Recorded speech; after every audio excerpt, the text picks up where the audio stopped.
అందరికీ షాలోమ్. ఈరోజు ఇర్మియా గ్రంథము 7వ అధ్యాయం నుండి 9వ అధ్యాయం వరకు. ఇందులో నుండి కొన్ని ప్రశ్నలు. మొదటి ప్రశ్న, చెట్లు లేని మెట్టెల మీద ఏమి నెత్తును? రెండో ప్రశ్న, ఆయన వారికి ఎప్పుడు దేవుడై ఉండును? వారు ఎప్పుడు ఆయన ప్రజలై ఉందురు? మూడో ప్రశ్న, ఇదిగో మీరు వేటిని నమ్ముకొనుచున్నారు? నాలుగవ ప్రశ్న, ఇర్మియా ఎవరిని బట్టి వేదన నొందుచున్నాడు? ఐదవ ప్రశ్న, తాను ఏమి చేస్తునని చెడుతనమును గూర్చి ఏమి చేయువాడొకడును లేడు?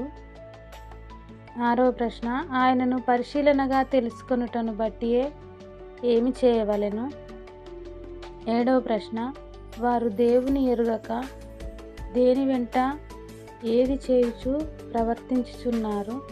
ఈ సమాధానాలు తెలిసిన వారు కామెంట్ బాక్స్లో తెలియజేయగలరు. షేర్ చేయండి, సబ్స్క్రైబ్ చేయండి.